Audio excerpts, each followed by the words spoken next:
Welcome to Proven and Probable. I'm your host, Maurice Jackson, and joining me today is a very, very special guest, the Chairman of Sprott U.S. Holdings, Mr. Rick Rule. Rick, how are you doing today, sir? Maurice, I'm doing great. It's a pleasure to be here with you. I've enjoyed some of your recent interviews, those I've been able to catch. Well, thank you, sir. Rick, you're one of the most respected and trusted names in the natural resource space. I'd like for you to talk to investors today why it is paramount to have a position in precious metals. Well, I think for a couple reasons. One, because precious metals over millennia have been a medium of exchange that is simultaneously a store of value. Maurice, you've done a great job of educating your listeners and viewers and readers as to what money really is. And many forms, many mediums of exchange represent a promise of payment. Gold, by contrast, and silver to a different degree, doesn't represent a promise to pay. It represents payment itself. And at a point in time when the currency is being debased, that is, the common currency is being debased, having an alternative is a good thing. There's discussion on a global basis about negative interest rates. Nobody can pay you negative interest rates on your physical holdings of gold and silver. So that would be the first reason. The second reason is that, at least relative to prices that have existed for the last few years, they're cheap. And we've learned in markets that money is made by buying low and selling high. That presupposes, of course, that you bought low in order to sell high. The third reason is more limited, I suspect, to Americans, and that is that for us, at least, precious metals are denominated in US dollars.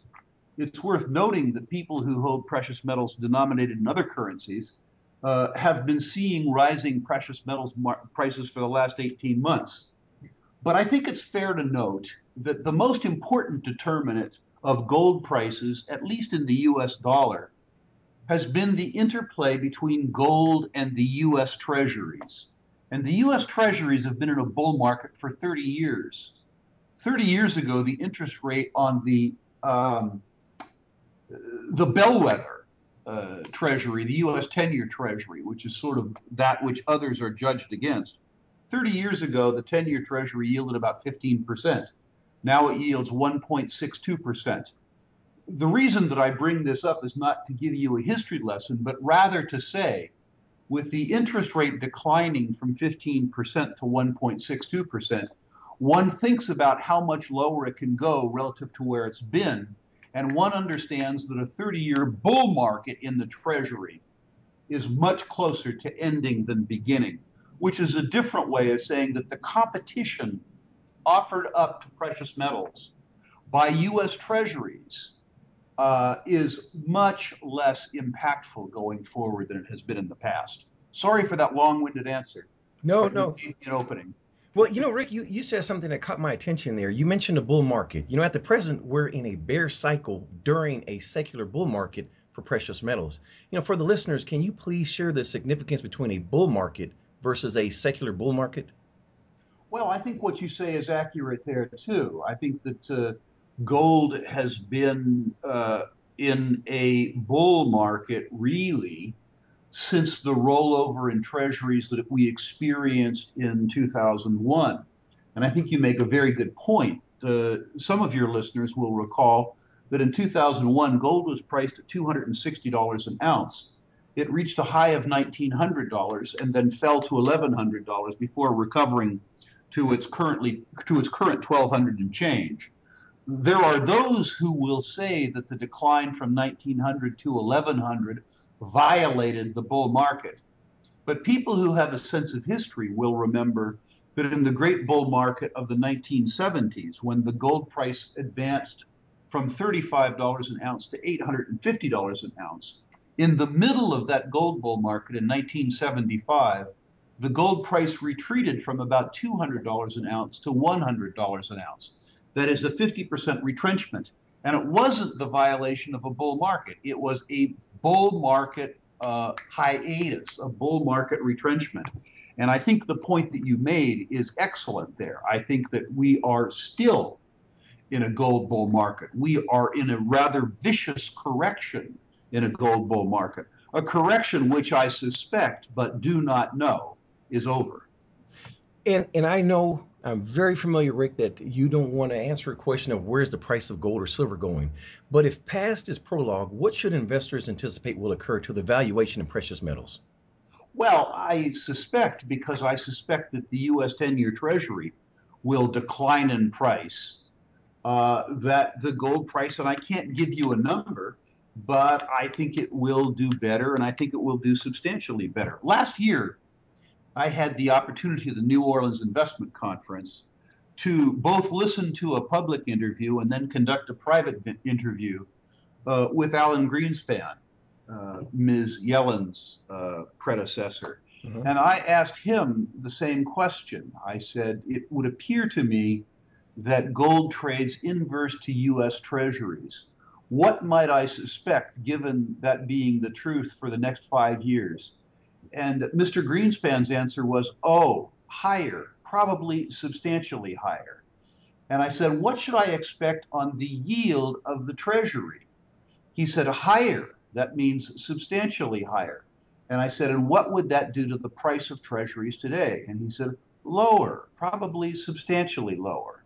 So you don't have to take Rick Rule's word for it. You don't have to take the word of a person who is the chairman of a company that's involved in the precious metals business. In other words, you don't have to take a conflicted viewpoint for it. You can take the word of the former Fed chairman's word for it, whose reputation was tied up in a strong bond, not strong gold.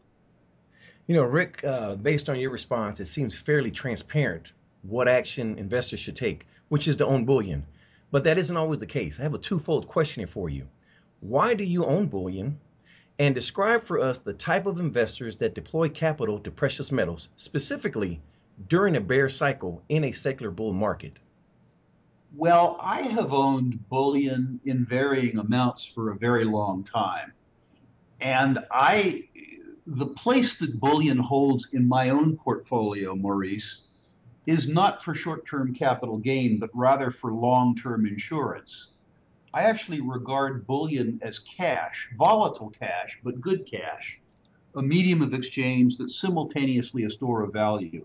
And ironically, Maurice, unlike many of your viewers probably, while I'm certain that the precious metals prices go higher, I actually don't want them to go dramatically higher because I own them for insurance. If you think about it, getting paid off in an insurance policy means that something bad happened. Auto insurance means you had a wreck. Homeowners insurance means you had a fire. Life insurance means that somebody died. So I'm ironically in the position of being a guy with a fair bit of bullion that hopes the bullion price doesn't go up. The second part of your question as to who should own bullion, I suspect goes to virtually everybody who figures that they have a financial life to insure, which is a different way of saying if you can afford to have a portfolio at all, some of it ought to be in bullion. Now, with regards to the distribution, if you will, of bullion, as I have aged, I have tried to make my life simpler. And I have increasingly smaller amounts of physical bullion, although I do own physical bullion. And I have increasing amounts of my bullion held by way of certificated bullion, specifically our own Sprott Physical Gold Trust and the Physical Silver Trust. And I have less of it in physical bullion in a safe deposit box. I do that simply because I'm trying to simplify my life, but I also do it in an effort to lower my transaction costs. I know that if I buy reasonable amounts of bullion, say less than $20,000 at a time, when I go to buy bullion, I don't pay the spot price. I pay spot plus a dealer markup, like 3 or 3.5%. If I went to sell that bullion, I wouldn't get spot for it either. I'd get spot less 3 or 3.5%, which means that buying $20,000 worth of bullion, overnight, I'd lose 6 or 6.5% on the trade. If I buy the certificated New York Stock Exchange traded products, the Sprott products as an example, the spread between the bid and the ask is frequently 1/4% rather than 6 or 6.5%. And I don't have to go to a bullion dealer. All I have to do is click a mouse to buy or sell my bullion. So that would be my preference. And for the listeners that are not aware, there are three symbols for the Sprott Physical Trust Funds. They are PHYS, PSLV, and SPPP. That is three Ps. In full disclosure, I am a shareholder of SPPP, which is Sprott Physical Platinum and Palladium. And Rick, you made a reference to premiums. If you are looking for physical bullion in platinum and palladium, my response to you would be good luck. I travel frequently. I attend a lot of coin shows. Coin dealers do not have them. And if you go online, the premiums are sometimes 60 to 80% above the spot price. And as you mentioned, Rick, for SPPP, it is actually below the spot price. Right. It's a wonderful opportunity for someone to own a proxy to the bullion, which is, again, SPPP. I'd like to also, Rick, if I may, just give a breakdown of how the shares work. Sure. You mean the internal architecture of the... Yes, sir. Yeah. So, unlike ETFs, which are a more common form but less efficient form, we think, of physical proxy, in the case of the Sprott products, we have from time to time on the market raised money in exchange for trust units, and we have used that money to buy physical metal, which is then placed, in the case of gold and silver, in the Royal Canadian Mint, and in the case of platinum and palladium, in segregated Swiss storage. We don't, unlike the ETFs, ever loan our physical precious metals to other people, and we never take deposit receipts for physical precious metals like the ETFs are forced to do. You will note, Maurice, that the ETFs have to buy or sell physical precious metals every day to accommodate increases or decreases in their net asset value and holding, which means sometimes when they're adding assets rapidly, rather than being able to cover their assets with physical metal, they have to accept deposit receipts from banks or dealers. Many hard money advocates don't like the deposit receipts holding, because if you had that combined with the sort of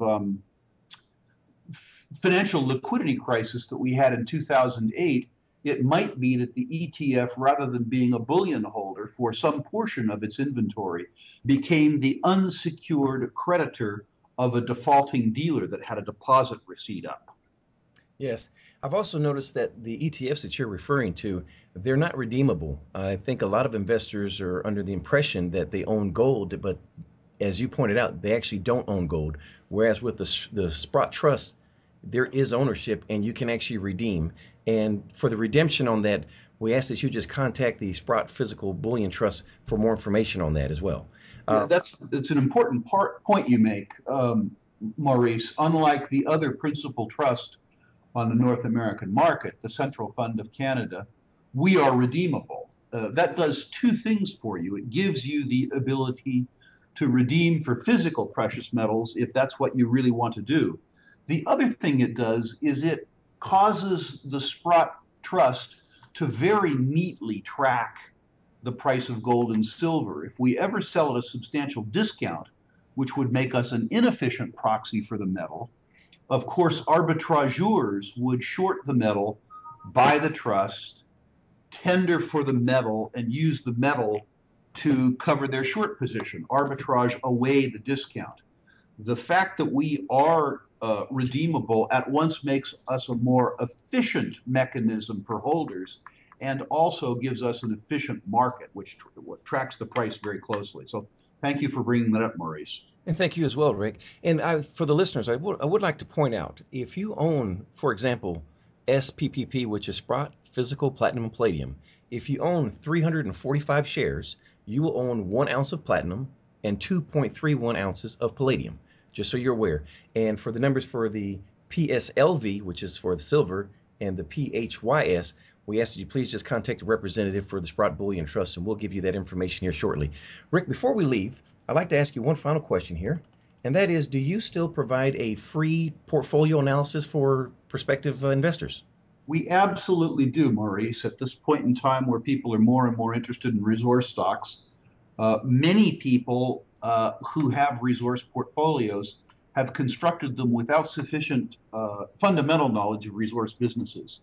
So any of your subscribers or listeners who contact us and identify the source of their inquiry as proven and probable, we will provide them an absolutely no obligation review of the natural resource stocks in their portfolio. We will also rank the non-resource stocks in their portfolios if we are familiar enough with the individual stocks to think that our ranking might be of value. For all the listeners, please do take advantage of it. To have it's quite an honor, I must say. Thank you so much, Rick. You know, having your name, the preeminent name in natural resource investing, it doesn't get any better than that. Last year, if I may share a quick testimony, I had my portfolio reviewed by Takoa De Silva. He's one of your handpicked investment executives, and I must say it was very constructive, and it allowed me to retool and refocus and identify some dead weight in my portfolio. So I was very, very appreciative. Listeners, please do take advantage of it. Before we leave, Rick, what's the best way for someone to reach out to Sprott? There are two different ways. In the United States and Canada, you can call us toll free, 800-477-7853.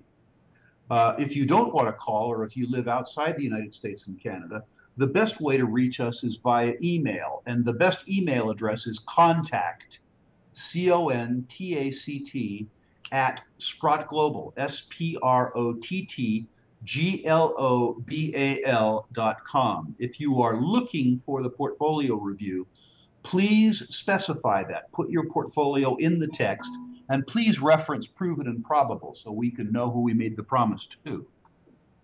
Rick Rule, Chairman of Sprott U.S. Holdings. Thank you so much, sir. Always a pleasure, Maurice. I look forward to visiting with you again. Thank you, sir. The information presented on Proven and Probable is provided for educational and informational purposes only, without any express or implied warranty of any kind, including warranties of accuracy, completeness, or fitness for any particular purpose. The information is not intended to be and does not constitute financial, investment, or trading advice, or any other advice. You should not make any financial, investment, or trading decision based on any of the information presented without first undertaking independent due diligence and consultation with a professional broker.